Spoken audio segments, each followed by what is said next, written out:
شادیوں کے اندر شادی کی دعوت کے لیے کارڈ چھپائے جا رہے ہیں. اللہ کی پناہ، ایک ایک کارڈ کے پیچھے 200 روپیہ خرچ ہو رہا ہے.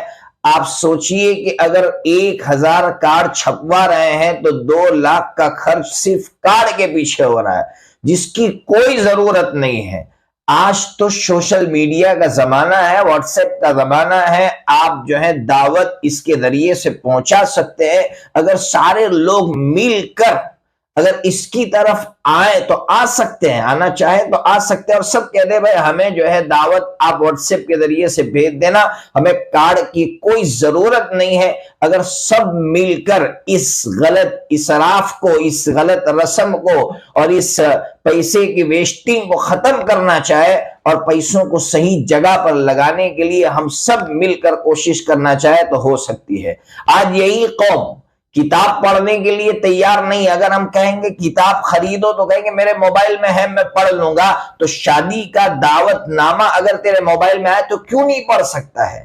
اللہ کے واسطے اپنے پیسوں کو بچاؤ اور صحیح جگہ پر لگاؤ، ورنہ اللہ تعالیٰ اس نعمت کو اس طرح چھینے گا کہ زندگی بھر اس کے لیے ہم مرتے رہیں گے لیکن کبھی یہ نعمت ہمیں میسر نہیں ہوگی. ایک اور راستہ جو میرے ذہن میں آ رہا ہے کہ ہم ان پیسوں کو کارڈ پر لگانے کی بجائے کہاں لگا سکتے ہیں؟ تو شادیوں کے اندر اسٹال لگتے ہیں، فروٹس کے اسٹال لگتے ہیں، پان کے اسٹال لگتے ہیں، نہ جانے کن کن چیزوں کے اسٹال لگتے ہیں. کہاں مسلمانوں کی شادیوں میں کتابوں کے اسٹال لگتے ہیں اور آنے والے مہمان کتاب اٹھا کر جاتے، یا ہمارے نوجوان بھائی کتاب اٹھا کر جاتے. تو اللہ کی قسم کیا عجیب منظر ہوگا آنے والی نسلوں کے لیے. کتنا بہترین پلیٹ فارم ہم تیار کر رہے ہیں. ہم جانور نہیں ہیں کہ کھا پی کر چلے گئے، ہم انسان ہیں اور ہم مسلمان ہیں. تو پھر ہماری ذمہ داری ہے کہ ہم ایسے کام کریں کہ جس کام سے ہمیں بھی فائدہ ہو، پوری انسانیت کو فائدہ ہو. نان مسلم بھائی ہماری شادی میں آئے تو ہماری شادیوں میں ان کو کتابیں دیکھنے کو ملے اور وہ یہاں سے کتابیں اٹھا کر جائے اور کچھ پڑھے.